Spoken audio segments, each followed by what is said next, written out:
too much work to do, and we've been left behind too long. Thank you. Yeah. I told you fiery, right? That's right, fearless. Give it up for Cecile one more time, y'all, who's been in the trenches with us and fighting hard.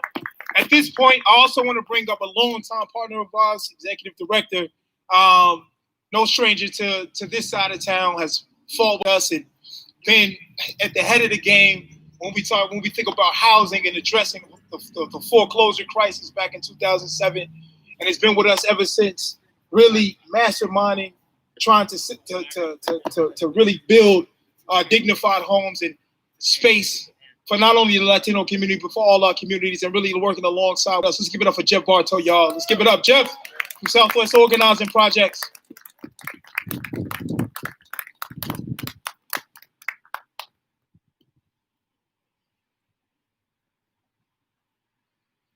It's a cold Chicago morning, right? I want to begin just by acknowledging the force of what Cecile just said. If we're not moving in the name of love, then we're not moving like we want to. I think of the past year, and I think of the people that we've lost or the people that have been hurt. First, from a terrible disease. Second, from a storm of hate that wrought itself on our community and our nation.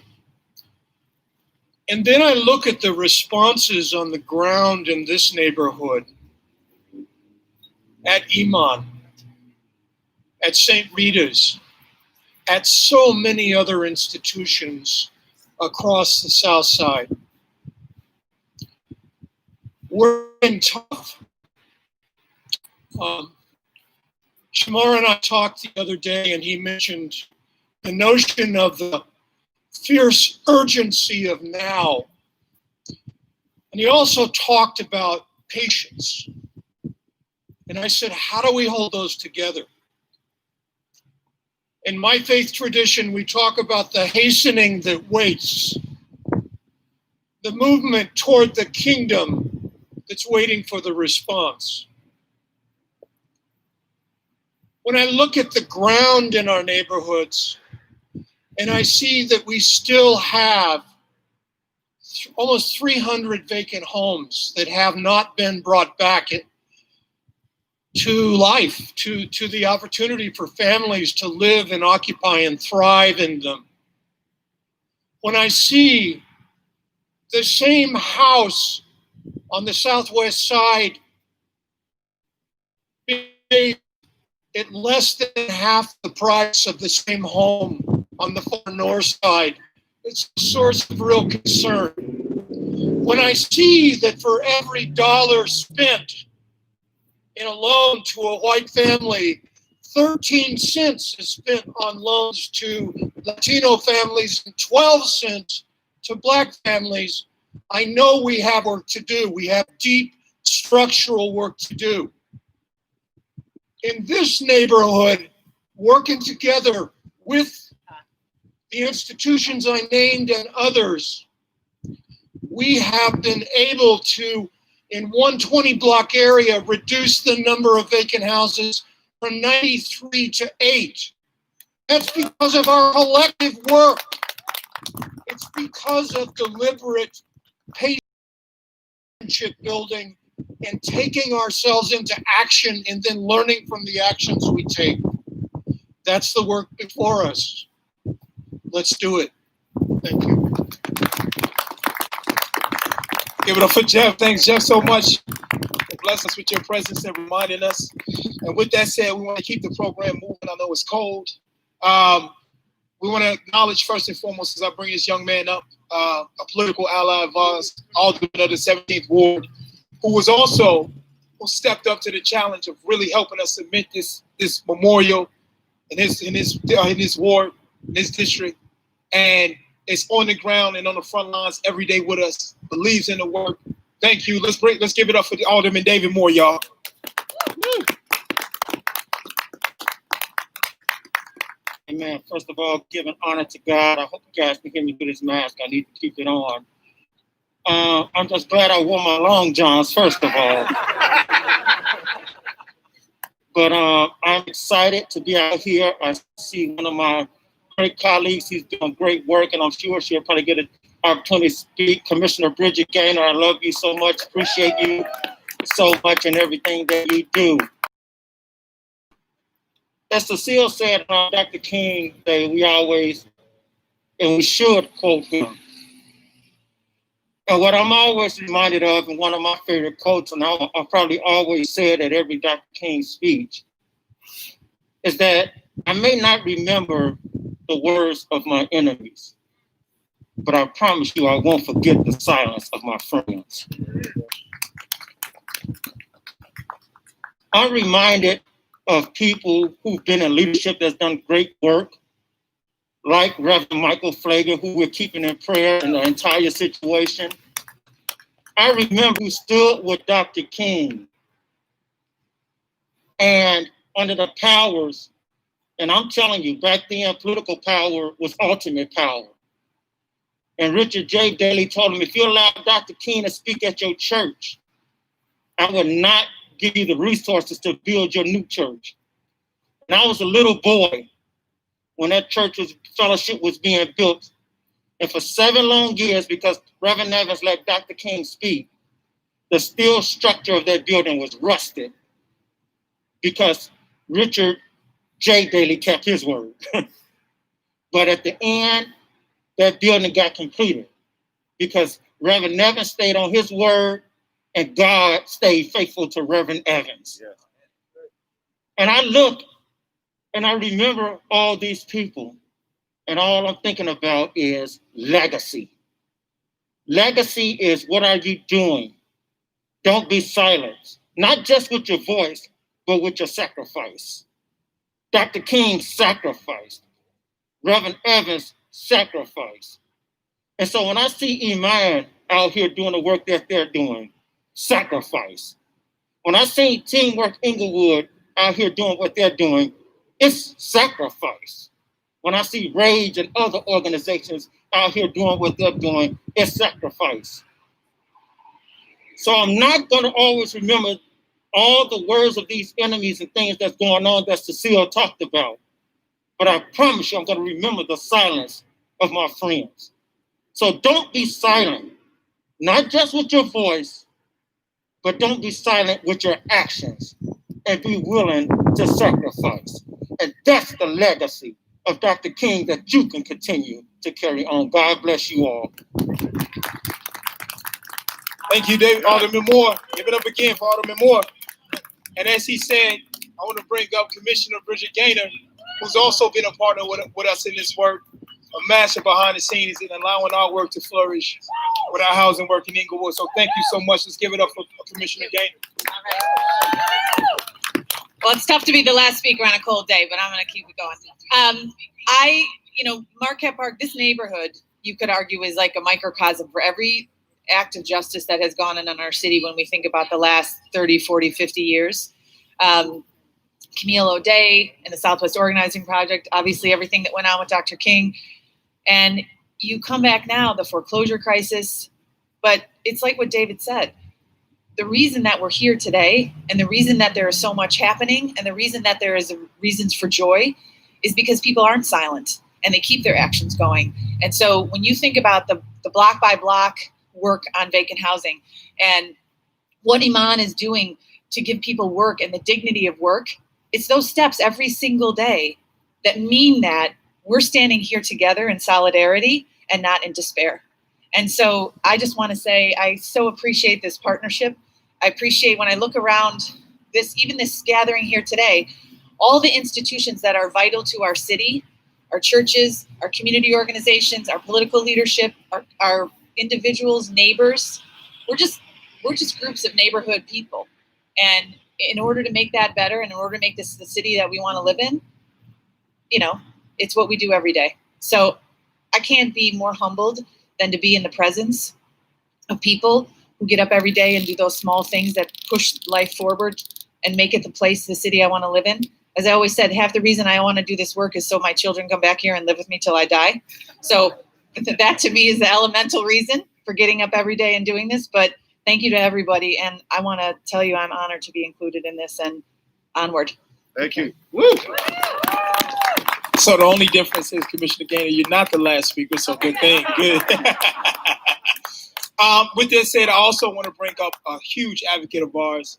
She's no stranger to the city, working tirelessly. Has been a major champion and a force in the city, and now is serving in the administration as the Deputy Mayor of Education. But also, it's not the first time she came down with us. She saw the work that we were doing in our Weekend Warrior program. That's a program that's really designed to keep, our young men and, some of our wisdom of our adult populations a second chance and a real first chance, and really aimed around education all throughout the weekend, of making sure that there's space and people are not on the blocks throughout the weekend, and really partnered with city colleges and helped us really think about this partnership and really get it off the ground. We just completed our second year of it.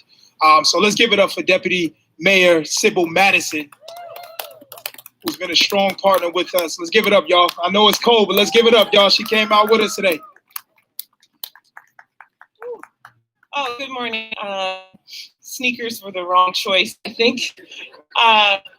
And maybe I am the last speaker, I don't know. I want to say thank you, everybody who's here. I am here, of course, representing Mayor Lightfoot. Happy to be here, humbled by the invitation, and honored by the grace of so many partners who are here today, and also uplifted by the love and by the service of everybody who's here. I did not grow up wanting to be a public speaker. So I brought with me a quote that I wanted to read. But before I say that, again, just you are the ones doing the work every day on every block. I don't know where Jamal went. And that's what makes our city great.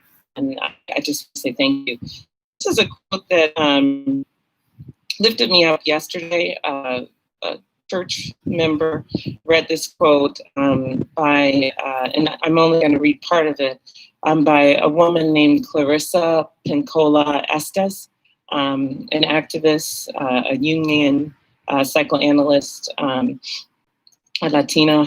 And I thought it was really appropriate, especially thinking about the times that we're going through right now.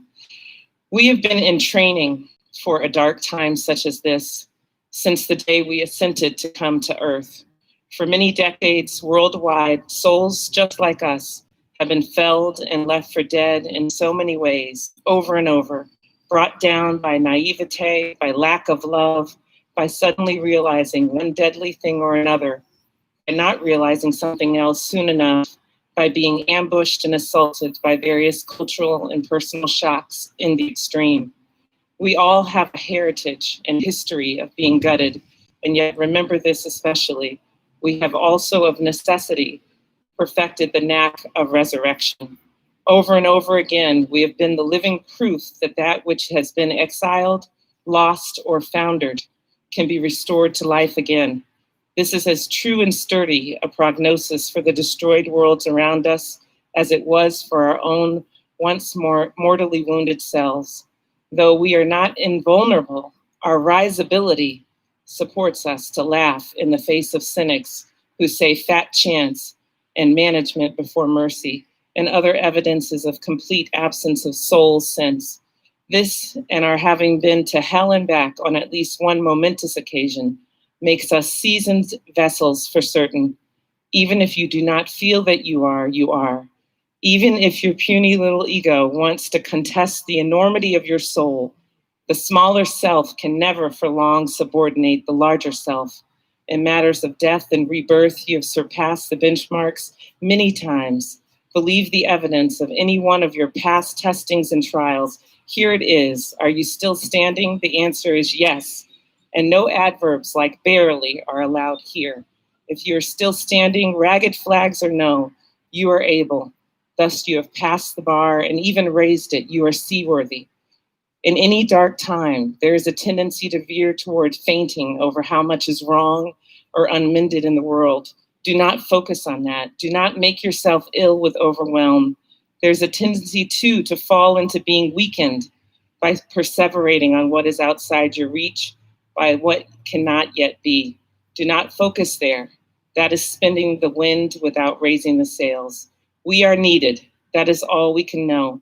And though we meet resistance, we more so will meet great souls who will hail us, love us, and guide us, and we will know them when they appear. Didn't you say you were a believer? Didn't you say you pledged to listen to a voice greater? Didn't you ask for grace?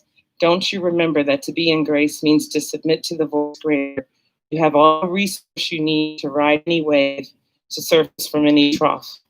I just found that uplifting at this time. There's so much work for us to do. There's so many words that were said when Dr. King was alive that are still true today. And so I just want to know, I want to say that we want to walk arm in arm and continue that legacy, because there's so much work left to be done. So I just want to thank you again, humbled by the invitation and honored by your grace, and look forward to working together as we move forward. Thanks. Thank you, Deputy Mayor, for coming out with us today in this cold day. And now I want to bring up our Executive Director, Rami Nash. Give it up. All right, Assalamu alaikum, peace and blessings. Let's give it up for Shamar Hemphill, our Deputy Director, for being a great MC. We are going to close, as we said, by 10:15. So but I'd like to say a couple things, just to thank each and every one of you for being out here today. There's been a conversation. A lot of our comments have talked about the darkness, and it's important to acknowledge the darkness. And King did say, it has to be dark outside to be able to see what? The stars, the light. Sometimes we have to acknowledge the darkness to be able to appreciate the light. And sometimes, as we always know, it's always darkest before the what? The dawn, the rising. And in that cycle, there's something for all of us. There's a meditation, a spiritual meditation. When King came here, and this should never be underappreciated, it was a collective community win. For 50 years, nothing stood here to acknowledge the blood, the sacrifice, the 700 brave souls who marched down Kedzie, enduring epithets, stones, bottles, rocks. King bled here, and there was nothing to acknowledge that. We fought with Gage Park students that led the fight. It was public high school students that led the fight. We picked up the mantle. And 50 years later, with communities and synagogues and mosques and churches and organizers, we built this. Give it up for everyone who built this. This is a memorial for the people, built by the people. And it will always be a testimony to the type of collective. And when King came here, we acknowledged, because I'll never forget, and you were here, there were people that marched with King that were out here that day, that were in tears, recollecting that moment, that never thought they would be able to be in a position like this. And we recalled one of the quotes that King shared from that day when he was asked about what he endured. This is a year after Selma. He said he had never seen such hatred and hostility anywhere in America that day for what he experienced here. And then they asked, was it worth it? Was it worth it to bring people to risk their lives, to agitate, to bring out folks? He said we had to do what? Bring the darkness out into the light of day, to bring evil out into the light of day. There's a tradition in the Quranic verse that says, وَمَكْرُ اللَّهِ وَاللَّهُ خَيْرُ مَاكِرِينَ, that men, Cecile's talking about the plotters and the planners, and there are evil men and women that may plot and plan. And there sometimes the darker forces can take over those plots and plans, but God is the best of plotters and planners. And so it is our spiritual duty to align our will, to align our collective spirit of love and mercy, to work in alignment with the divine and to fight for what is possible. This is a moment in Chicago where this is not just a day to memorialize and remember King. This should be a day of call to action for all the work that is before us. Because as he said, that moral arc of the universe is long, but it bends towards justice. And we are still bending towards justice. And in the city of Chicago, we cannot forget that. We cannot forget the horrific tape we just saw of a 60-year-old woman who had been serving, who had to sit there brutalized in the most humiliating way in front of Chicago police officers while she was pleading with them 42 times, "You got the wrong home." A woman who stood naked. We will not let the CPD forget that. We will not rest until there is correct oversight of the police in this city, because that's what King also came to fight for 55 years ago. And we will work with the city. We'll work with the mayor. We'll call ourselves accountable. We'll hold our mayor accountable. We'll hold our aldermen accountable. As much as I love David Moore, he's still a public official, and he knows we'll hold him accountable as he will hold us accountable to fight for the right city. And this is, McKing came and fought around residential segregation and housing. And this still continues to be an issue. There's no way on earth Inglewood should be able to look the way it does if we took the precious lives of our brothers and sisters in Inglewood to be as precious as the lives of people in other neighborhoods across the city.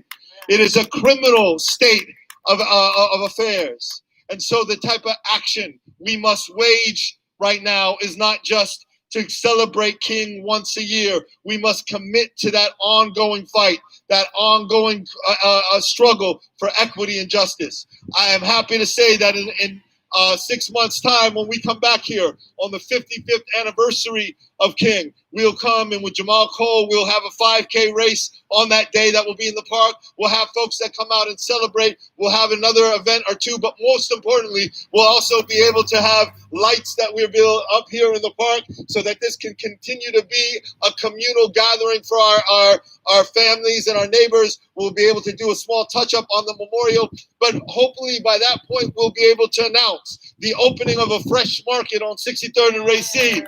We will hopefully by that point, we'll be able to announce that Go Green on Racine, our partners in Inglewood and Chicagoland, we've collectively come together to take a vacant and abandoned school and turn that into a site that hopefully will be well on its way towards radically reimagining what's possible in neighborhoods like Inglewood. Hopefully we'll be able to announce with people like Congressman Garcia that there is energy underway to take a closed Green Line station at 63rd and Racine and begin to envision what a new station rehabilitated with $50 million of new possibilities and jobs can mean in a neighborhood like Inglewood. Like Jamal said, Inglewood and neighborhoods like Chicagoland have been artificially and very forcefully separated from one another, although we're literally on the blocks of one another.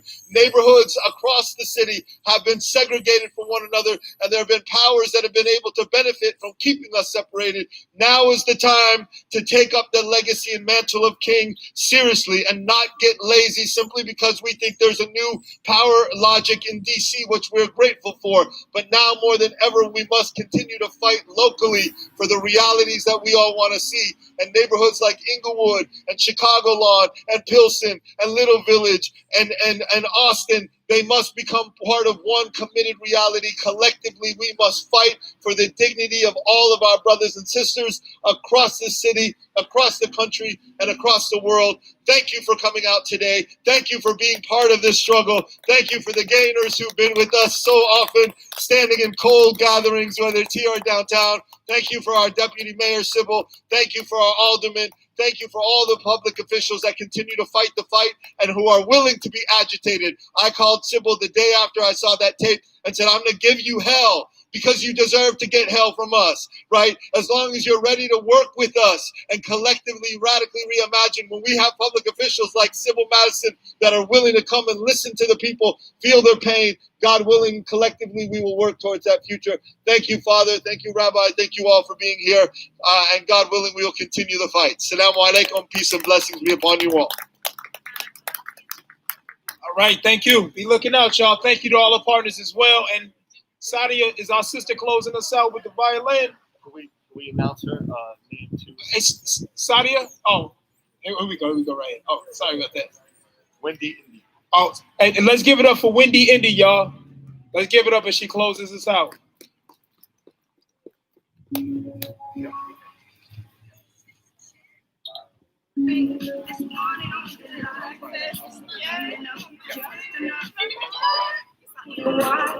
You count these, and they will be filled with tears. Love start over again. You'll get the baby, but you won't have your man. While he's busy loving every woman that he can. Say I'm gonna leave all the time that he is. You say me on, you tell me we're going.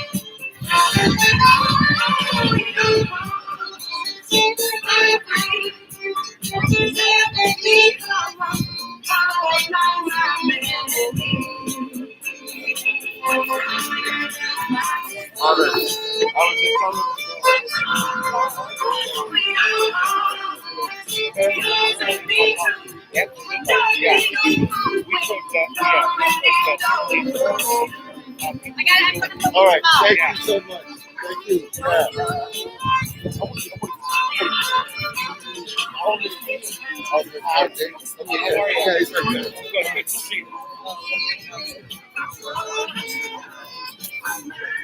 you. Yes, right, good. Okay.